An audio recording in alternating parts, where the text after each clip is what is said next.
This is the installation for the Granatelli rear shock tower brace. The first thing you want to do is remove the trunk mat to expose the top nuts of the rear shocks. The next thing you want to do is pull the panels back on both sides. Because it's all one piece, we just figured it's easier to roll it up into corners. So you'll see how we roll it up on the sides. Those are the top nuts. There's one on each side. The quickest way is to use a 13mm impact socket because the shock shaft wants to move. If you're doing it by hand, you can use a small wrench on top and the bottom. Take that nut off of both sides. You'll note now that we put that carpet in there. That carpet is in there because we're going to do some welding. The next thing you want to do is you want to put the shock tower brace in. Make sure that you follow the contour of the rear shock tower braces. So you don't want to put it in backwards. You want to make sure it follows the towers. Then you're going to do is you're going to adjust the tubing so that the plates sit as flush as possible. Here we're marking where we're going to grind and weld the plates on both sides.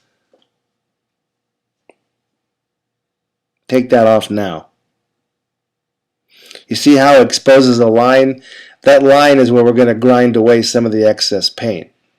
What I'm doing here is I'm kind of touching up and getting some of the chrome off of the steel part that's going to be welded on, and now we're actually grinding away the paint. So those two pieces are going to mate together. The next thing you want to do is you also want to disconnect the negative battery cable because we don't want to screw up the ECM. Here what you see is we're actually TIG welding the product. We recognize that most of you don't have TIG welders. You're probably going to either MIG weld it or just take it to a muffler shop.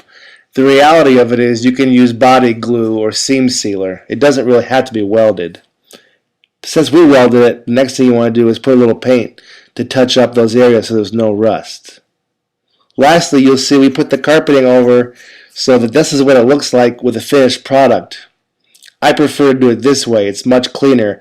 We actually put the carpet underneath the bar.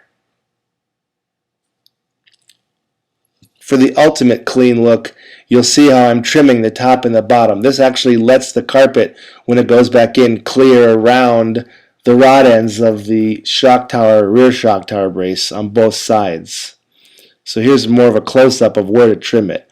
You want to trim it at the top with that little seam sticking out right there. And then at the bottom you want to trim around the rod ends.